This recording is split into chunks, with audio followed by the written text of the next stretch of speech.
Good morning students. நம்ம இப்போ என்ன பார்த்துட்ருக்கோம்னு பார்த்தீங்கன்னா ரேஷ்னல் நம்பர்ஸ்னால் என்னென்னு பார்த்துட்ருக்கோம். ரேஷ்னல் நம்பர்ஸ்னால் என்னென்னு பார்த்துட்ருக்கோம். ஸோ அதில் நம்ம இதுவரைக்கும் என்ன பார்த்துருக்கோம் அப்படின்னு பார்த்தீங்கன்னா இன்ட்ரோடக்ஷன் பார்ட் பார்த்துருக்கோம். தென் ரேஷ்னல் நம்பர்ஸோட ஸ்டாண்டர்ட் ஃபார்ம்னால் என்னென்னு பார்த்துருக்கோம். இன்ட்ரோடக்ஷன் பார்ட்டில் நம்ம என்னெல்லாம் பார்த்தோன்னு பார்த்தீங்கன்னா ஹோல் நம்பர்ஸ்னால் என்ன, நேச்சுரல் நம்பர்னால் என்ன, இன்டீஜர்னால் என்ன, ஃப்ராக்ஷன்னா என்ன அப்படிங்கிறதெல்லாம் நம்ம பார்த்துருக்கோம். சரியா? தென் ரேஷ்னல் நம்பர்ஸோட ஸ்டாண்டர்ட் ஃபார்மையும் பார்த்துருக்கோம் இது வரைக்கும் உள்ள கிளாஸில். ஸோ இப்போ நம்ம பார்க்க போகிறது வந்து rational numbers on a number line அப்படின்னா என்னன்னு பார்க்க போகிறோம். சரியா? Rational numbers on a number லைன்னா வேறு ஒன்றும் இல்லை, ஒரு ரேஷ்னல் நம்பரை எப்படி வந்து நம்பர் லைனில் மார்க் பண்ண போகிறோம் அப்படிங்கிறத பார்க்க போகிறோம். சரியா? இப்போ ஃபஸ்ட்டு ஒரு ரேஷ்னல் நம்பர் எடுத்துப்போம். 3/4ங்கிற ஒரு ரேஷ்னல் நம்பரை எடுத்துக்கிறோம். ஓகேவா? 3/4ங்கிறது ஃபஸ்ட்டு நம்ம என்ன பார்க்கணுன்னு பார்த்தீங்கன்னா அது ஒரு ப்ராப்பர் ஃப்ராக்ஷனா இல்லை இம்ப்ராப்பர் ஃப்ராக்ஷனாங்கிறத பார்க்கணும். ஓகேவா?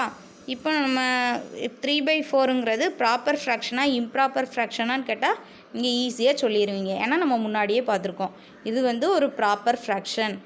ஏன்னா இதோட டினாமினேட்டர் வேல்யூவை விட நியூமரேட்டர் வேல்யூ வந்து நமக்கு ஸ்மாலாக இருக்குது, ஸ்மால் நம்பராக இருக்குது. சரியா? ஸோ அப்போ நம்ம சொல்லிடலாம் இது வந்து ப்ராப்பர் ஃப்ராக்ஷன் அப்படிங்கிறதையும் சொல்லிடலாம்.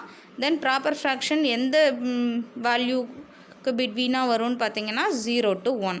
அது நம்ம எல்லாருக்குமே தெரியும். ப்ராப்பர் ஃப்ராக்ஷனோட வேல்யூ வந்து 0 to 1ல் தான், 1க்கு இடைப்பட்ட வேல்யூ தான் வரும் அப்படிங்கிறது நம்ம எல்லாருக்கும் தெரியும். 0க்கும் 1க்கும் பிட்வீனாக தான் வரும் அப்படிங்கிறது தெரியும். ஓகேவா?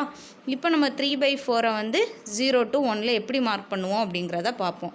வேறு ஒன்றும் இல்லை, 3/4னா third part of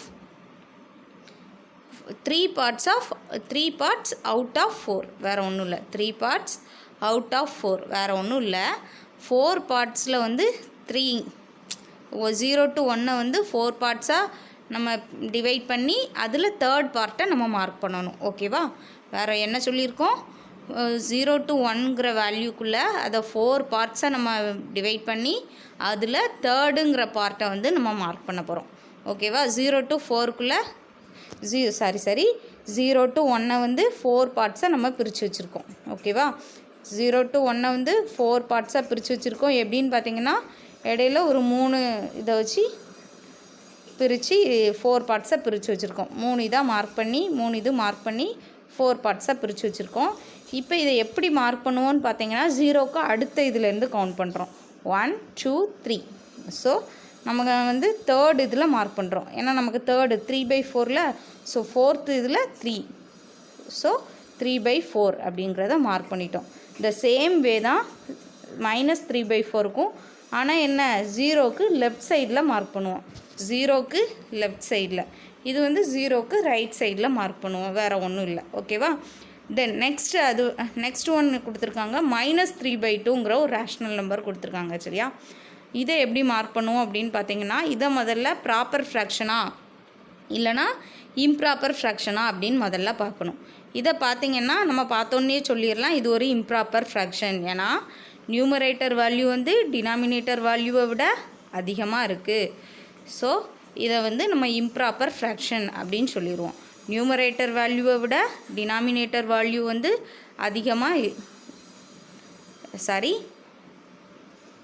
numerator value வந்து அதிகமாக இருக்குது டினாமினேட்டர் வேல்யூவை விட. ஓகேவா? டினாமினேட்டர் வேல்யூவை விட நியூமரேட்டர் வேல்யூ அதிகமாக இருக்குது. ஸோ இம்ப்ராப்பர் ஃப்ராக்ஷன் சொல்லிடுவோம். இம்ப்ராப்பர் ஃப்ராக்ஷனாக இருக்கிற பட்சத்தில் எப்படி மார்க் பண்ணணும்னு பார்த்தீங்கன்னா மிக்ஸ்டு ஃப்ராக்ஷனாக கன்வெர்ட் பண்ணிக்கணும். ஓகேவா? மிக்ஸ்டு ஃப்ராக்ஷனாக கன்வெர்ட் பண்ணும்போது நம்ம என்ன செய்வோம், டிவைட் பண்ணுவோம். -3/2வை மிக்ஸ்டு ஃப்ராக்ஷனாக டிவைட் பண்ணும்போது நமக்கு வந்து கோஷியன் வந்து என்ன கிடைக்கும்னு பார்த்தீங்கன்னா 1.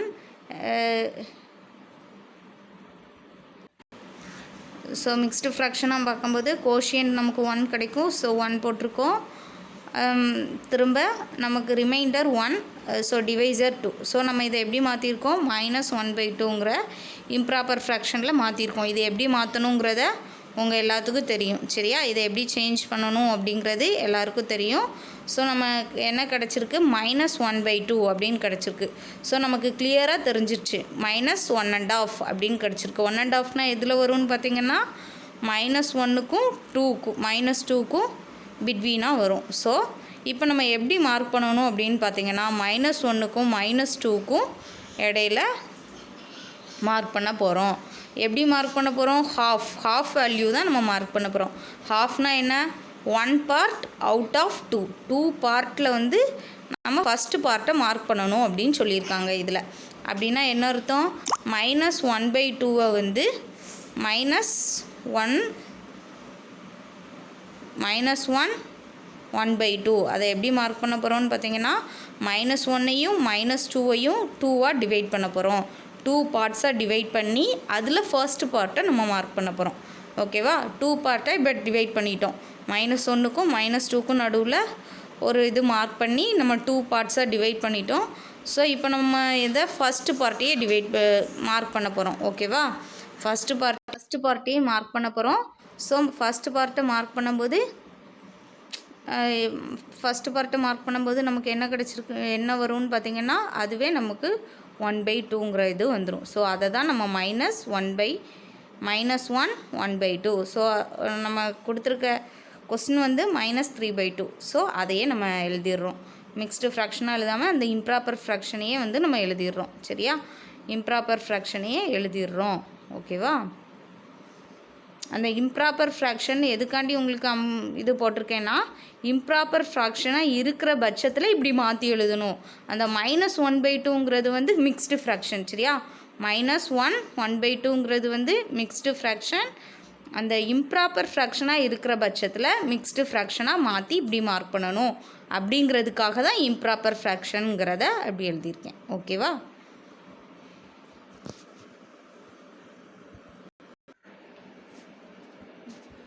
Decimal representation of a rational number அப்படின்னா என்னன்னு பார்க்க போகிறோம். Decimal representation of a rational number அப்படின்னா என்னன்னு பார்க்க போகிறோம். சரியா? டெசிமல் ஃபார்மில் எப்படி எழுத போகிறோம் ஒரு ரேஷ்னல் நம்பரை அப்படிங்கிறத பார்க்க போகிறோம். வேறு ஒன்றும் இல்லை, ஒரு ரேஷ்னல் நம்பரோட ஃபார்ம் நமக்கு என்னன்னு தெரியும். a/b b ≠ 0. ஸோ இதை வந்து வேறு ஒன்றும் இல்லை, ஏவையும் பியையும் டிவைட் பண்ண போகிறோம். ஜஸ்ட் ஏயும் பியையும் டிவைட் மட்டும் பண்ணால் போதும். டிவைட் பண்ணால் நமக்கு கிடைக்கிற வேல்யூ வந்து எப்படி கிடைக்கும்னு பார்த்தீங்கன்னா டிடர்மினேட்டிங் அல்லது டிடர்மினேட்டிங் ஆர் நான் டிடர்மினேட்டிங் ரெக்வயரிங் டெசிமல் அப்படிங்கிற வேல்யூ ஒன்று டிடர்மினேட்டிங் வேல்யூ கிடைக்கும், இல்லைனா நான் டிடர்மினேட்டிங் ரெக்வயரிங் டெசிமல் வந்து நமக்கு கிடைக்கும் அப்படின்னு சொல்லியிருக்காங்க. அதை தான் decimal representation of a rational number அப்படின்னு சொல்லியிருக்காங்க. வேறு ஒன்றும் இல்லை. சரியா? இது ஒரு எக்ஸாம்பிள் பார்த்தோன்னா உங்களுக்கு கிளியர்